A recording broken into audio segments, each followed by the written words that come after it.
Gracias. Bien, pues muchas gracias, Sergio. De verdad que es un placer venir y además reencontrarme con muchos amigos y amigas queridos de hace mucho tiempo. Pero bueno, lo de mucho tampoco lo digamos porque si no parece que hace demasiado. Entonces, encantado de estar aquí, también con las nuevas personas que he tenido ocasión de conocer y, bueno, algunas que no conozco, pero que es un verdadero placer. Vamos a ello. Bueno, la idea es presentaros algunas de las cosas que venimos haciendo pues, para compartirla, para que hagáis sugerencias. Algunas están publicadas, otras están medio publicadas. Medio es que están en ponencia, pero aún no han pasado artículo y cosas así, ¿vale? Bueno, la motivación es la de siempre. Y la pregunta que nos rodea, sobre todo en marketing, es cómo deciden los consumidores, sean turistas, sean puros consumidores de retail, etcétera, ¿no? Pero, claro, la cuestión es que esa pregunta nos la hemos hecho siempre y no siempre la hemos respondido de la misma manera. Entonces, una de las cosas que me empezó a preocupar hace unos cuantos años es el proceso de decisión y si esas decisiones las hacíamos racionalmente. Como muchos de los que estamos aquí, nuestro background es económico y me encanta la economía y nos habían enseñado pues, que los consumidores somos muy racionales y que en fin, analizamos todas las posibles opciones de compra, etcétera, etcétera, ¿no? Pero bueno, desde hace unos años hay una corriente bastante importante que empieza a decir que, bueno, que eso de que somos racionales no lo creemos para justificarnos, pero que no somos tan racionales, sino más bien emocionales. Aquí tenemos un ejemplo. Ay, se ha puesto este recuadro aquí que no debería haber salido, pero este es un ejemplo que os invito a que en 2 segundos hagamos, y es, ¿por qué manzana os decantaríais? Las dos valen lo mismo, la imagen debería ser la misma, excepto que una tiene una hojita verde en la parte superior, acá, y que esta se llama Fresh Delicious y Red Delicious esta de aquí. ¿Cuál escogeríais? ¿Izquierda? ¿Derecha? Izquierda, ¿no?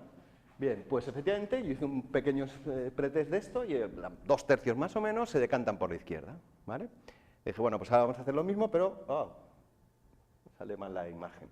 Le añadíamos otra manzana que no tenía esta misma, digamos, figura como las otras dos, sino que era un poquito menos bonita visualmente. Pero además era más cara, valía justamente el doble, 1 euro. Bueno, pues el resultado es que se llamaba Chef Extra, eso sí, y la preferencia era que sí, los que ya habían elegido la de acá prácticamente se mantenían, solo se pierde un 2%. Pero sin embargo, de estos de aquí, sorprendentemente, bajan y se decantan por esta, que es más cara y un poquito menos deforme y que no lleva ninguna cosita verde, por esta de acá, ¿vale? Entonces, bueno, ¿y por qué hacemos ese tipo de cosas? Es un ejemplo tan sencillo, imaginar que detrás hay una marca y hay muchas más inputs de decisión, ¿no?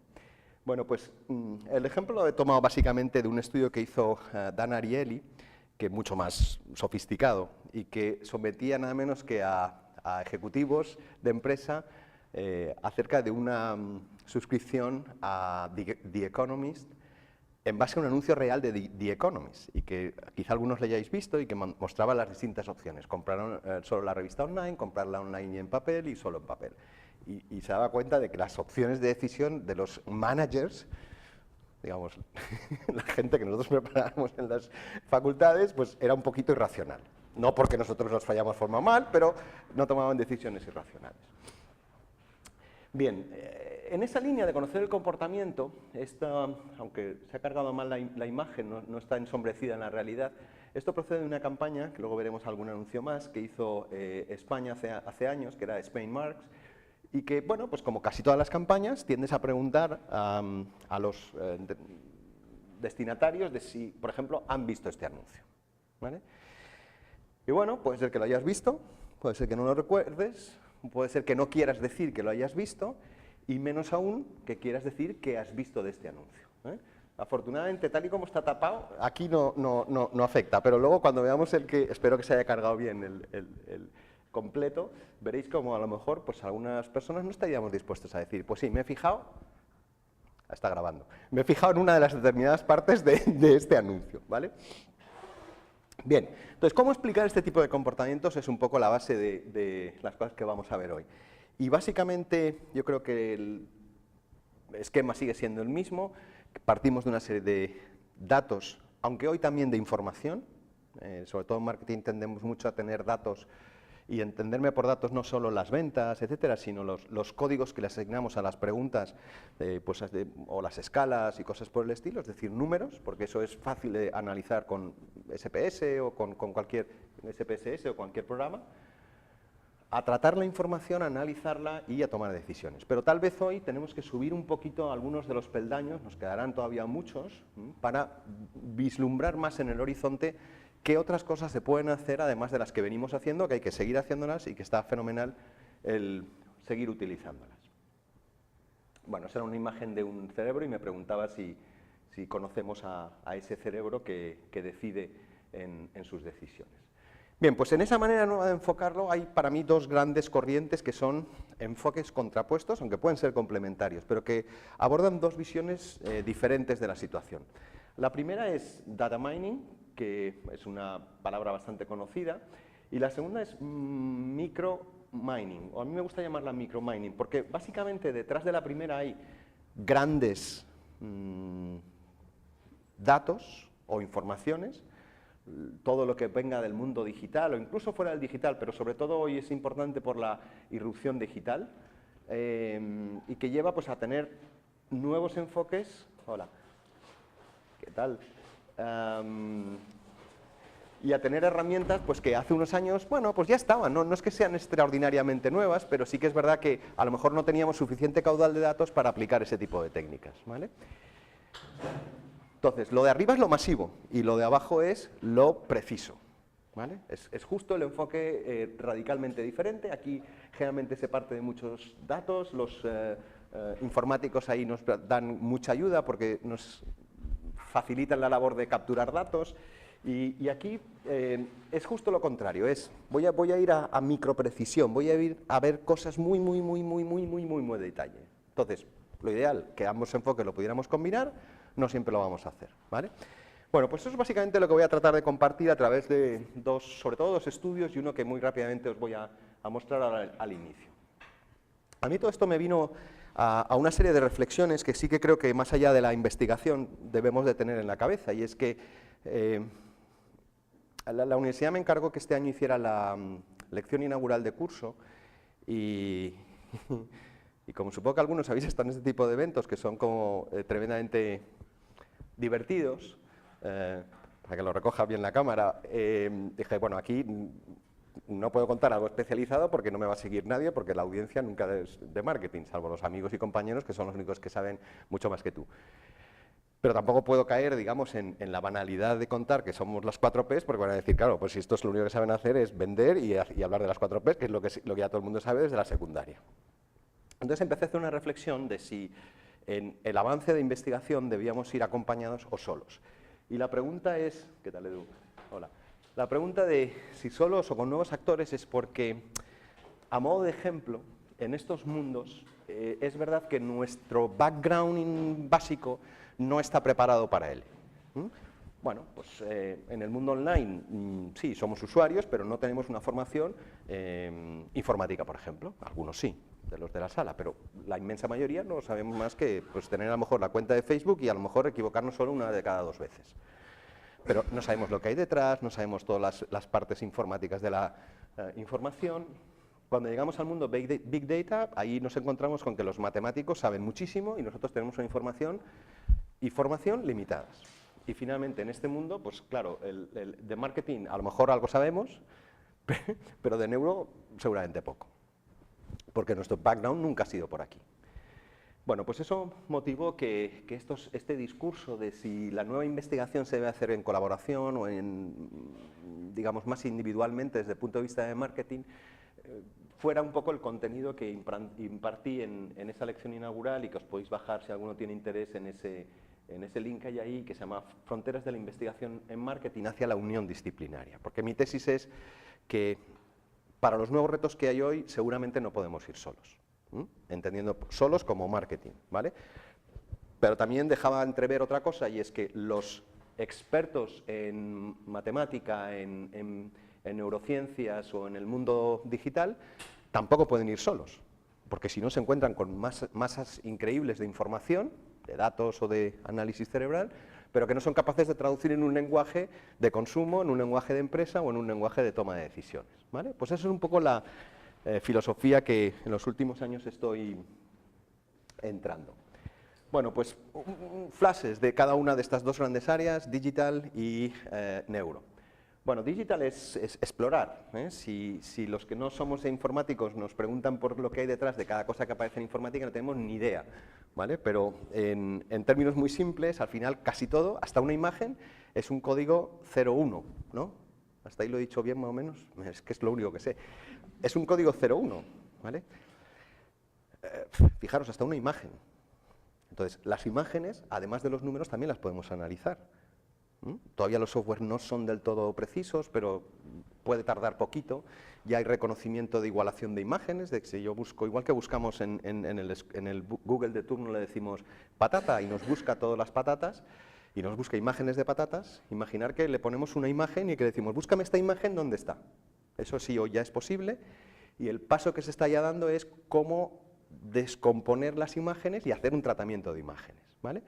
Eso en algunas disciplinas como medicina pues ya ha tenido un cierto desarrollo, pues por ejemplo cuando nos hacen una radiografía para ver si tenemos un problema, una lesión muscular o de huesos, y básicamente todo ese mundo de información permite hacer cosas a modo de ejemplo como esta. Se nos ocurrió hacer lo siguiente: tomamos los destinos turísticos de España el año pasado para campaña de Semana Santa. Y nos descargamos el contenido de todos los tweets que habían emitido durante las 2 semanas precedentes a Semana Santa. Y medimos, por otro lado, cuál fue la ocupación turística en esos destinos, ¿vale? La idea era, más allá de decir yo soy el Hotel 44 y hago un tweet y ver si ese tweet tiene efecto en mi ocupación, que de eso sí que hay un poco más de trabajo y más de literatura, queríamos ver si habían efectos cruzados. Sospechábamos que sí, porque si no, no se harían. Pero por otro lado, tampoco el coste de hacer un tweet o tener a alguien que haga tweets es tan elevado como para plantearse la justificación económica. Bueno, pues con esa información codificamos algunas de las cosas, ahora os explicaré algún detalle de aquí. Utilizamos las redes neuronales artificiales, que como os decía antes, no es que sean nuevas, ya tienen algo de historia, pero es verdad que ahora, como hay más datos, es más fácil aplicarlas. Antes había que disponer pues, de que alguna empresa te cediese una base de datos o tuvieses acceso a datos, yo qué sé, pues, del Instituto Nacional de Estadística o cosas así, ¿no? Hoy es el propio Twitter te deja descargarte cierta información de la propia base de datos sin cometer ninguna infracción legal y al mismo tiempo sin perjudicar a nadie. La enchufamos, hicimos el análisis y nos dio como resultado, más allá de estos detalles de que si alguno tenéis interés luego los podemos comentar, pero vamos un poco a la siguiente transparencia. Bueno, básicamente aquí tenemos distintos tipos de tweets, están codificados de manera abreviada, los retweets y los seguidores de esos.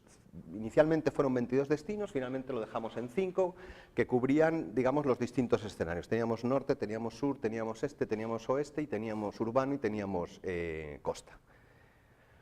Bueno, básicamente, por ir a los resultados más que al detalle de lo que fue este estudio, estas son las variables que introducíamos en la primera capa. Estas son las neuronas ocultas que crea el programa. Pero no, el programa no solo da esa visión, digamos, gráfica, sino que da un poco los pesos o las ponderaciones de cada una sobre cada una de las neuronas y luego la explicación que da sobre la variable resultado, que en nuestro caso era la ocupación. Bueno, pues tuvimos varias pruebas, pero lo que estáis viendo aquí, que una parte se ha presentado en un congreso hace un mes y la otra anoche recibimos una confirmación de aceptación para el congreso de la Academy of Marketing Science, que será en julio, creo, van en esta línea, ¿no? Hay, lógicamente, un poquito más de detalle de lo que estáis viendo aquí, pero básicamente lo único que quería destacar con mostrar esto es, de esta manera no investigábamos hace años, porque nuestra visión tradicional era recabar información del entrevistado, normalmente vía cuestionario, focus group, lo que fuere, tomar los datos, meterlos en un programa, generalmente tipo SPSS, y sacar unas conclusiones, ¿vale? Bueno, aquí no hemos ido a preguntar a nadie, los datos estaban ahí, los ha emitido en este caso básicamente los destinos, y hemos visto si eso tenía alguna implicación. Y lo hemos hecho con una técnica diferente, que eso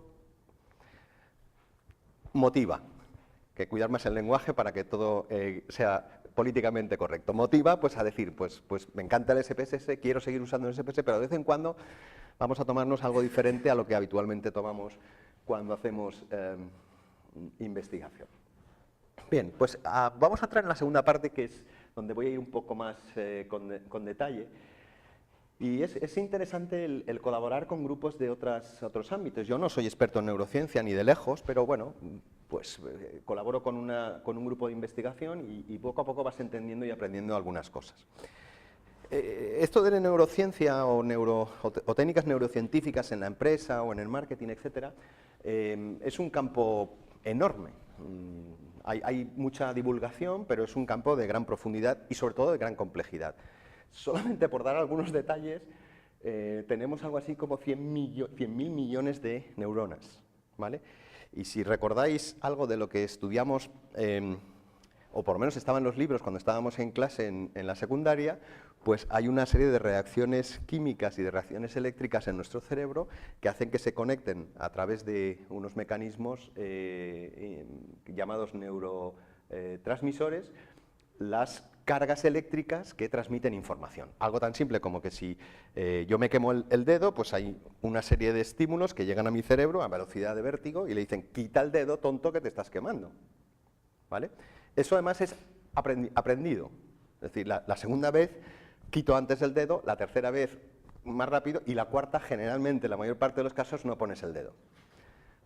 Algunos lo siguen poniendo, pero también lo quitan. Bien, bueno, pues toda esta corriente ha motivado que en las ciencias sociales se le esté prestando atención, básicamente a través de la neurociencia de carácter cognitivo, y aproximadamente hace pues unos 10 años, bueno, por poner una referencia, hay otros autores que dicen que fueron otros los que lo acuñaron, pero el profesor Ma pues acuñó eso del neuromanagement, ¿vale? Y a partir de ahí es verdad que está creciendo con gran intensidad. Bueno, este es un corte de nuestro cerebro, no me voy a detener en él, pero sí que es verdad que hay un par de áreas que voy a destacar. Bien, si os fijáis, este lóbulo occipital que tenemos aquí marcado, este es el responsable en nuestro cerebro de la visión y la percepción, ¿vale? De hecho, si sabéis algo de problemas de vista o de ceguera y cosas así, bueno, puede ser un daño físico, pero en muchos casos es un daño de tipo cerebral. Y luego, este lóbulo de aquí, que está un poco más hacia arriba y un poco más hacia adentro, pues es responsable de todas estas cosas, ¿vale? Pero claro, es verdad que como internamente está conectado, no podemos decir que sola y única y exclusivamente esta zonita exclusiva de aquí, que a lo mejor estamos hablando de, de milímetros, es la única responsable de cualquiera de los estímulos. Pero sí se puede identificar hasta qué punto ella es la que desencadena mayor fuerza o pone mayor fuerza en el proceso que desencadena junto con otras neuronas, ¿vale? Bueno, eso es muy complejo y es verdad que en los últimos años muchísimas técnicas se están desarrollando y que facilitan mucho el análisis. Para entendernos, es lo mismo que el SPSS, nadie hacemos una simple regresión manual, sino que sabemos cuáles son los datos, que hay que introducir en una regresión, sabemos cuáles son los indicadores y sabemos cuál es el output. Tenemos una R, tenemos una serie de cosas que nos dicen, sí, pues esto, vamos, pinta bien, o esta variable tiene una beta, o está influyendo mucho o poco en el resultado final. Bueno, pues ese tipo de análisis es el que más o menos, con otro enfoque distinto, se realiza hoy en día con este tipo de técnicas. Básicamente las que hay aquí, yo he tenido la suerte de probar todas, excepto esta, a ver, esta de aquí es la única que no he probado, pero esta me parece de muchísima utilidad, en psicología se utiliza mucho. Estas son muy simples, el ritmo cardíaco y la respuesta galvánica de la piel. Son, pues, como su propio nombre indica, muy sencillas de medir, pero quizá no son tan precisas, pero aún así dan mucha información. Hay una profesora, Andrea Krappel, en una universidad alemana, que toda su investigación desde hace años en marketing solo la vincula a la respuesta galvánica de la piel. Y ella en sus estudios sostiene que al final los resultados que se obtienen con esta herramienta simple son muchas veces iguales igualmente explicativos que a lo mejor una técnica como esta. Bien, esta es la más compleja de todas, muy compleja, muy cara, muy lenta. Casi todas son lentas, pero especialmente esta. Y luego, estas dos quizás son las que para ciertos campos están teniendo más desarrollo. El eye tracking es bastante conocido y el facial coding o recognition, etcétera, que forma parte de, en buena medida, de la tesis que vamos a ver hoy, pues también es otra de las técnicas que está adquiriendo mayor importancia, ¿vale? Bien, de manera así más gráfica, pues el eye tracking tiene que ver con el ojo, el EEG y el fMRI tienen que ver con biosensores, y para medir las reacciones de la cara, pues el facial recognition, es decir, si yo monitorizo cuáles son monitorizo las zonas de la cara, pues incluyendo la boca, la nariz, es decir, cualquier rasgo de mi cara, le someto a un estímulo, y se modifican. La investigación determina que esa modificación facial, por ejemplo, significa felicidad, significa desprecio, significa una serie de emociones que están estudiadas y que hoy por hoy están limitadas a una batería, según los proveedores, de entre 5 y 6. Pero, aunque esto no lo voy a contar en el estudio pero imaginar que uno de los estudios que hemos hecho era ver la eficacia de la publicidad, ¿no?, de una marca de gran consumo. Pues en la visión tradicional haríamos un post-test o un pre-test y veríamos los resultados globales. Aquí vas viendo frame a frame cuál es la reacción emocional que produce en el sujeto simplemente por sus reacciones faciales. En ese estudio también lo combinábamos con EEG y con fMRI, pero básicamente es una herramienta que hasta hace 4 días no era posible disponer para conocer si, hombre, una valoración global del anuncio sí, claro que la teníamos, pero no la precisión de si poner a este personaje, utilizar esta música, etcétera, etcétera, tenían eficacia. Bien, eye tracking es el que más me voy a referir en la presentación, y bueno, pues permite medir básicamente la atención por áreas de interés. Areas of interest, está al revés. Y por tiempo, que es otra cosa interesante, es decir, en qué zonas me he fijado y durante cuánto tiempo.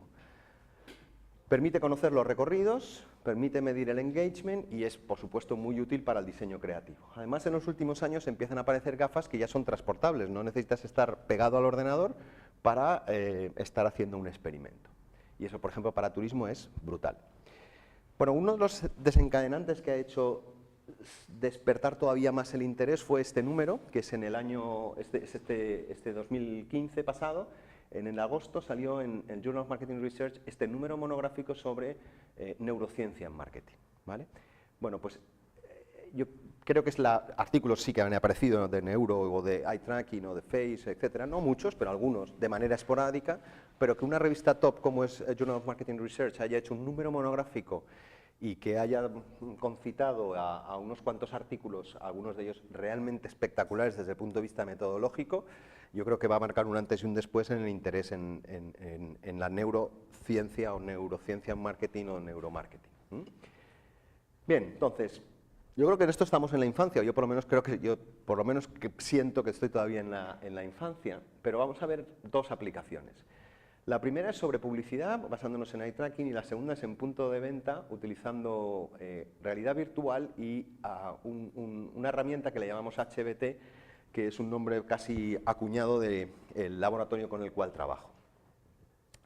Bien, primero eye tracking, publicidad.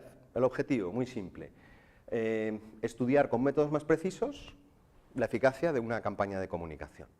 Pero esa campaña de comunicación queríamos que fuera algo especial, que fuera una campaña en el tiempo.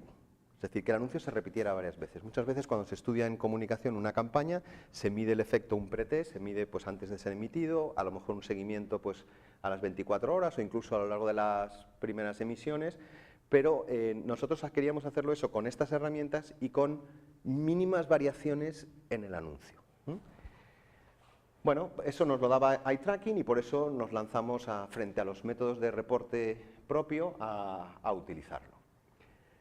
Bien, lo que queríamos era identificar el orden de elección o los elementos del anuncio en exposiciones repetidas. Emitidas varias veces, es decir, de cara a nuestro experimento, que el sujeto lo viese varias veces. Y luego queríamos medir la relación entre el recuerdo del anuncio y el recuerdo de marca, a través de las áreas de interés. Bueno, lo más difícil para mí en este tipo de estudios es encontrar un marco que te permita entender o aportar conceptualmente algo. Voy a pasarlo muy rápidamente porque puede ser un poco aburrido, pero sí que quería destacar esa idea. Y bueno, básicamente nos fijamos en una cosa que es la secuencia, tanto a nivel de mensaje como a nivel de procesamiento. Mensajes que, si estáis mirando aquí, ¿vale?, casi todos leeréis de izquierda a derecha, ¿vale? Y pocos haréis esto, que empezaréis con vídeos y os iréis a repetidos y luego subiréis anuncios y luego... Es decir, por aprendizaje infantil leemos en una determinada dirección y estamos acostumbrados a hacer determinados procesos, ¿vale? Pues toda la explicación conceptual arrancaba de la secuencia. Aunque es verdad que en determinados formatos publicitarios la audiencia puede alterarlo y puede decir, pues, veo un anuncio como vamos a ver ahora y no tengo por qué seguir una linealidad ni ser descendente. Nos basamos en la teoría de la elaboración, que básicamente sostiene que tendemos a agrupar. Cuando vemos un estilo, tendemos a agrupar. Y tendemos a buscar algunos nexos que nos permitan entender el siguiente paso.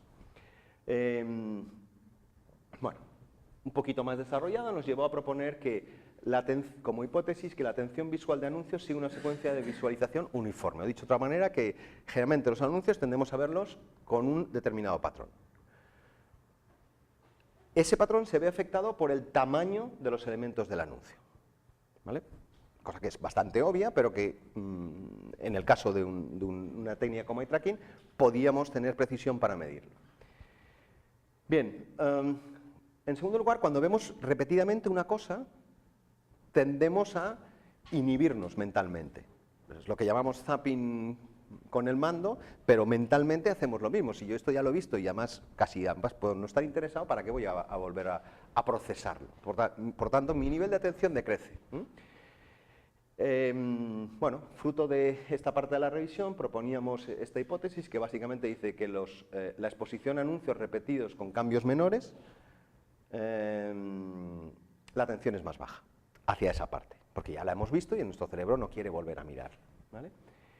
Bueno, imaginar que este es un anuncio tipo, que no fue el caso. En eye tracking lo que te permite es definir una serie de áreas, ¿no? Imaginar que esta fuese un área central, esta fuese el área donde está la página web, aquí está el gran mensaje y luego por ahí está algún detallito más, ¿no? Y la imagen de fondo sería toda esta de aquí. Bueno, pues lo que permite eye tracking es conocer los datos de tiempo, de fijación, de orden, etcétera, por cada una de las áreas que el investigador defina.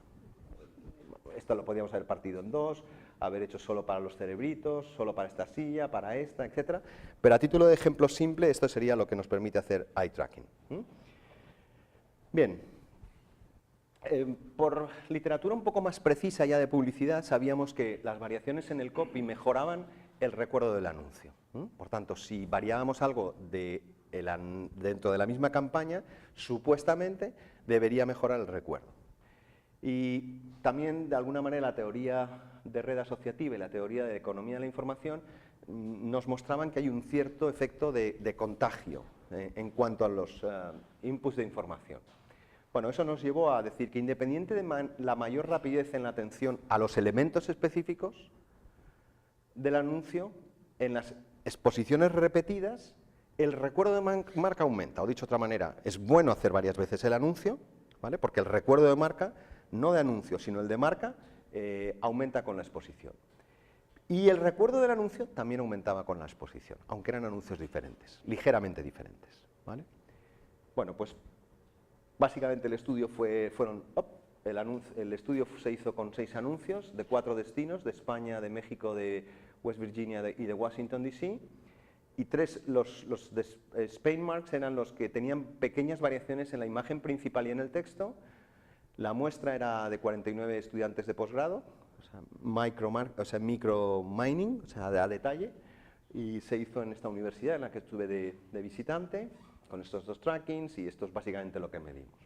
Yendo a resultados, estos son los 3 que Los de los otros destinos no los muestro, estos son los tres que utilizamos. Como veis, hay elementos comunes, varía la imagen principal en cada uno de ellos, que responde a tres destinos distintos, y se reproduce un texto, y esta estructura de composición es la misma. Aquí está el mapa de España, el logo de Miró, etcétera, etcétera. ¿Vale? Bueno, lo que definíamos como áreas de interés pues eran, por ejemplo, Spain Marks, que era común a las tres, o los textos, y como outputs de este estudio, pues estos son los recorridos. Este sujeto pues empezaba por aquí, que no aparece recogido, se iba hacia el centro, bueno, los he marcado, empezaba por ahí, se iba hacia el centro, luego bajaba a esa parte inferior, perdón, etcétera. Vamos incluso a ver un poquito rápidamente una parte de este vídeo, que es lo que hacía un sujeto que fue parte del pretest, no es parte del estudio, y hay algunas cosas forzadas, como vais a ver. Me salto esto para avanzar un poquito. Esto es lo que su ojo miraba en una serie de anuncios. Este es el de West Virginia. Cuando se amplía es que se está deteniendo más tiempo. Por supuesto, esto es la imagen visual, pero esto detrás lleva datos, no es... así es poco inteligible. Esta es la de Washington, D.C. Luego teníamos una de Cozumel, que creo que es la que viene ahora. A ver si es Cozumel... Sí. Vale. Aquí combinábamos anuncio con noticia, ¿vale? Y aquí os va a sorprender alguna cosa, pero que era un colega que lo utilicé para el pretest, no voy a desvelar su nombre, pero como es dato de pretest, además se lo dije, digo, yo este vídeo es el que voy a utilizar porque, tío, ha sido... o sea, no sé si alguien se ha dado cuenta que ahí hay un faro. Pues él, que conoce también esta técnica, pues se detenía bastante en el faro, o al tipo pues le miraba con excesivo detalle, seguramente de una manera forzada. Dije, pues tú mismo, pero vamos, este me lo guardo para alguna presentación. Me dijo, sí, no hay ningún problema, y lo he hecho adrede para que nos rodemos, o te ruedes, porque él estaba más rodado con esta herramienta, ¿no? con el eye tracking. Es decir, te permite, volviendo a la broma del faro, ver si la gente realmente se ha dado cuenta de que había un faro, o si ha puesto atención en que había un faro.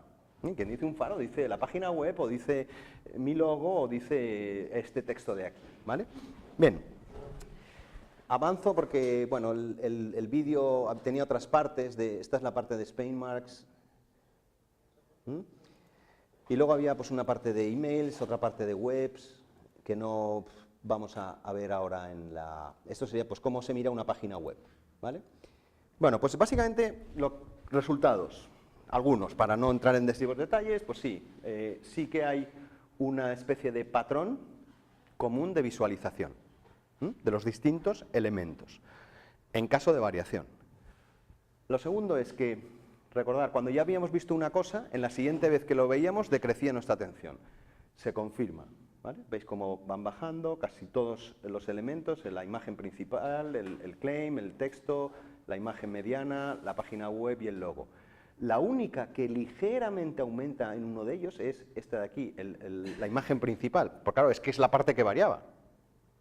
Esa no la habíamos visto previamente. Pero el resto sí. Bueno, con eso confirmábamos una hipótesis 2. Y finalmente, si esto era bueno o no para la marca en términos de recuerdo. Y bueno, pues efectivamente, el recuerdo de anuncio, fijaros cómo, este es el anuncio número 1, el de... El niño, este es el de San Fermín, y este es la Semana Santa de Sevilla. Fijaros cómo el recuerdo de anuncio individual mejora en función de los que has visto previamente. Y desde luego lo que aumenta es el recuerdo de la marca, porque hay un efecto acumulado, era lógico, ¿vale? Es decir, el 100% recordó en un cuestionario que se hizo aparte. Había más cosas de preguntas de IKEAs o de otras cosas que no hemos visto, y en este caso era el 100%, ¿vale? Bueno, pues eso fue uno de los estudios, y el segundo, que lo hemos hecho más recientemente, que es un trabajo que sí que ya hemos conseguido, curiosamente, de este sí que ya tenemos tenemos ya algo publicado, y de este estamos en ello. Bueno, la cosa era muy simple, y es, supongamos que estamos en un supermercado, eso que de vez en cuando hacemos, qué hacemos allí y cómo lo monitorizamos y qué efectos tiene, ¿vale? Bueno, pues generalmente lo que primero hacemos es mirar, en la sección de, no sé, de panes, creo que es esto, miramos o de cereales, miramos la zona, evaluamos las distintas opciones, a veces nos desplazamos un poco hacia adelante o volvemos un poco atrás, a veces miramos muy rápido, a veces focalizamos la atención en una marca o en una sección, o los que son con gluten, o los que son sin azúcar, o lo que sea, y finalmente escogemos. Ese sería un patrón típico de compra. Bien, nuestro objetivo era ver si la rapidez en la primera compra, dentro de una misma categoría, no saltando de una categoría a otra, tenía alguna influencia en compras dentro de la misma categoría. Y para ello medíamos el tiempo, los recorridos y los procesos de compra de tanto de los ojos como de los productos enganchados. Bueno, más o menos desde el punto de vista conceptual aquí no me voy a detener tanto, pero básicamente lo que motivó nuestro estudio fue que había ya algún estudio de neuromarketing aplicada a la elección en punto de venta, pero escasísimo. Y luego, por otro lado, había estudios en base a realidad virtual, pero que apenas utilizaban la parte neuro. Entonces dijimos, bueno, pues blanco y en botella, vamos a unir lo que sabemos de los poquitos de neuro, más los de realidad virtual, por ejemplo, realidad virtual mucho para tema digital, para páginas web, para cosas así como, en fin, pero no de la manera que nosotros entendíamos que se podía hacer, y hicimos esto. Esto es la virtualización de un supermercado en la sección que veis ahí, que es la de cervezas, y esto es el instrumental que llevaba cada uno de los participantes. A esto le llamamos el Human Behavior Tracking, que son las iniciales de HBT. Bueno, ¿qué medimos con esta tecnología? Bueno, primero teníamos un cuestionario previo para conocer cosas típicas del consumidor, patrones de compra, frecuencia con que compra, si tiene lealtad a la marca, perfiles, características sociodemográficas, vamos, lo que sería la información de base. La parte más interesante es este recuadro azul que tiene estos dos subcomponentes. Se le llama cave porque es un cubo, una caverna o una cueva de 3×3×3 que permite tener realidad virtual y medir a través de HBT los recorridos que hacían por cada una de las zonas, si hacían examen de producto, cuánto tiempo, si se fijaban en esto o en aquello, si finalmente lo compraban y, por supuesto, el tiempo que empleaban en cada una de esas actividades, ¿vale? Y luego, este sistema tenía incorporado un sistema de eye tracking que nos permitía conocer lo típico del eye tracking, pues la duración media de cada fijación, es decir, cuánto tiempo se detenía en una zona o en una parte del producto, y el número de veces que miraba a un producto, una zona, un precio, el estímulo que fuere. Bueno, ¿qué queríamos? Primero, identificar patrones de compra por tiempos, utilizando el Human Behavior Tracking y el Eye Tracking con realidad virtual. Segundo, analizar tiempos empleados examinando productos o marcas por formatos, etcétera, y analizar la influencia de ese del tiempo en la compra de las compras adicionales, ¿vale? Es decir, si el hecho de yo comprar pronto implicaba que compraría más o que compraría menos. Bueno, básicamente aquí está la descripción de la metodología. Teníamos ese cuestionario, el HBT por producto, recorridos y tiempo, y el eye tracking para la fijación por segundos, etcétera. La muestra fue más alta, en realidad la muestra llegó a ser de 102, hubo que limpiar mucha información, porque pensar que aquí teníamos 3 fuentes de datos, lo que tenemos aquí, teníamos por un lado un cuestionario, por otro lado los recorridos espaciales y por otro lado los recorridos visuales. Entonces hubo que asegurarse de que cada uno nos reportaba la información completa en cada una de estas 3 cosas. En el cuestionario es imaginar que se ha olvidado de contestarnos una parte esencial, bueno, eso es fácil.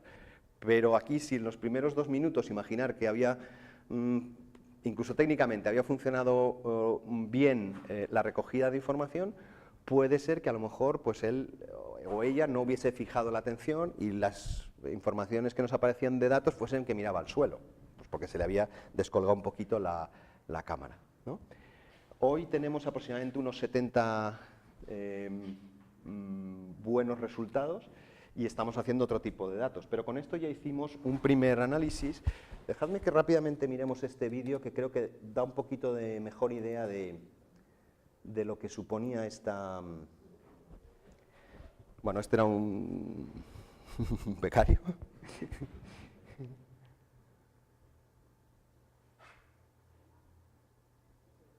Ahí está. Entonces ahí veis, en la parte inferior veis aquí el carrito virtual.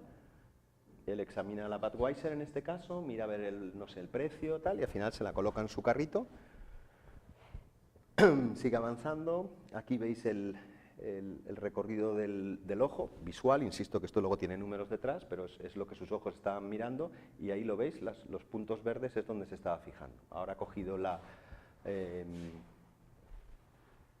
no me he dado cuenta cuál ha cogido, pero vamos, iba examinando las distintas marcas, iba buscando pues cuáles eran las que más le interesaban, Alhambra, un pack de ahorro. Esto es otra vez el eye tracking, las zonas que se iba fijando, etcétera. Bueno, ya prácticamente el vídeo está cortado aquí, o sea que vemos un poquito más. Y bueno, pues estamos en una realidad virtual, que no es una realidad, esa es una de las limitaciones, sin duda. Pero bueno, muchas veces no es fácil poder disponer de un verdadero supermercado para poder hacer esto. Entonces, lo que se hizo es mirar la zona de cervezas de las grandes superficies, digitalizarla toda con cada una de las marcas, etcétera, etcétera, y transformarla en esa realidad virtual que estaba en 3D para los sujetos. No se veía como se ve el vídeo, porque el vídeo está hecho sobre la realidad física de quien lo estaba viendo. Él por las gafas lo veía con absoluta nitidez. Bueno, algunos resultados. Este, por ejemplo, aún no ha visto la luz. De hecho, esto es un análisis preliminar que hicimos. Y que es curioso, es decir, cuando somos compradores habituales de cerveza, en este caso, de una categoría, realizamos, aquí tenéis la cantidad de producto comprado por franjas de tiempo. Es decir, dividimos el periodo de compra en 4 cuartos, tanto para los consumidores habituales como para los no habituales. Y como era de esperar, los consumidores habituales, en su segundo cuarto, es donde más producto compraron, y los que no son habituales, pues seguramente porque no tienen tanta decisión, no tienen su decisión muy clara, compraban más en el tercer y cuarto cuartos en comparación con estos dos, aunque seguía siendo el segundo cuarto el que, en comparación con sus otros cuartos de este grupo de consumidores, acaparaba más SKUs. Pero insisto, la diferencia significativa se producía en estos tercer y cuarto cuartos. ¿Vale? Bien, cosas que sí que vimos, que no os ahorra un poco el rollo conceptual, pero las hipótesis de este trabajo, pues algunas de ellas que he seleccionado para esta presentación es que cuanto mayor era la duración de la fijación, mayor es el número de marcas compradas.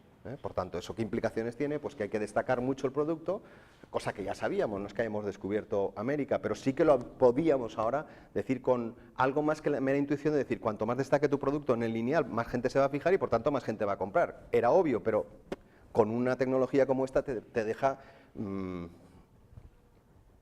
La cantidad de datos que aparecen cuando haces este tipo de estudios es brutal, porque fijaros que cada zonita, que la puedes definir tan pequeñita como quieras, te da datos de cuánto tiempo, con qué velocidad, la sección de al lado, etcétera, etcétera, ¿no? Entonces, esta simple conclusión procede de un montón de análisis de distintas categorías, formatos de productos que formaban parte de ese supermercado.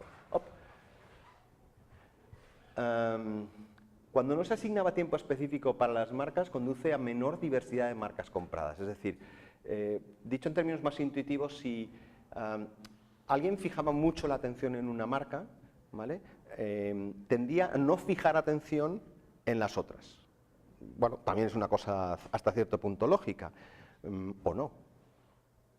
¿Vale? Es decir, cuando vamos a un supermercado, pues normalmente hacemos un pequeño scan de qué cosas hay, o no, o yo voy a tiro hecho, con lo cual la supuesta influencia del punto de venta es baja, cuando normalmente decimos que en el punto de venta se toman gran parte de las decisiones.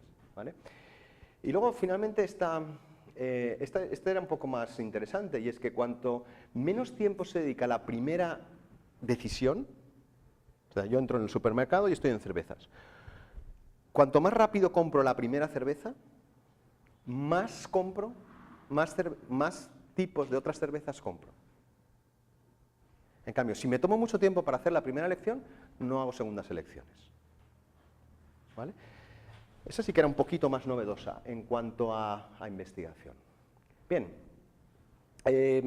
¿hacia dónde vamos? Pues hay un trabajo que es del año 2014, creo que es publicado, sí, 2014, de Richard Bagocci. Bagocci sabéis que es un gran autor desde el punto de vista de comportamiento, etc.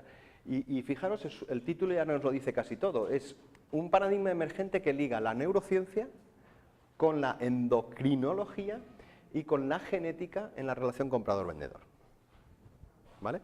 Yo creo que esto está a punto de llegar, es decir, si estamos utilizando la genética y el análisis de ADN para muchas patologías y para muchas decisiones relativas a salud, etcétera, trasladarlo al ámbito del comportamiento ya ha empezado, y trasladarlo al ámbito del comportamiento de compra está a un tiro de piedra. Hay algún grupo de investigación en el área de Berkeley que ya está trabajando en este ámbito. ¿Vale? Bueno, no es que esto sea ni mucho menos el futuro, ¿vale?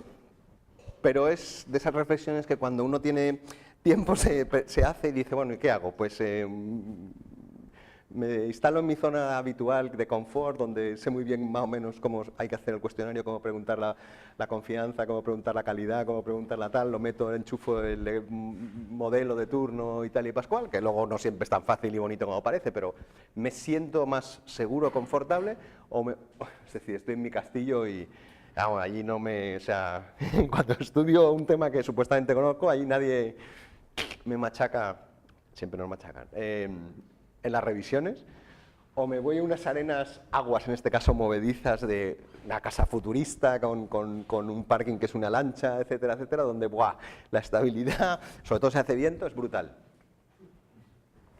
Bueno, reconozco que esto también son preguntas que uno se debe hacer en determinados momentos, puede optar por unas cosas y en otros momentos puede optar por otras, y a veces hay que ir a asegurar el partido, porque los puntos son los puntos, las acreditaciones son las acreditaciones y todo ese rollo, ¿vale? Pero hay otros momentos en los que a lo mejor uno está en una situación en la que, bueno, pues puede arriesgar un poquito y meterse en campos más complejos como algunos de los que sabéis, con los que os he mostrado.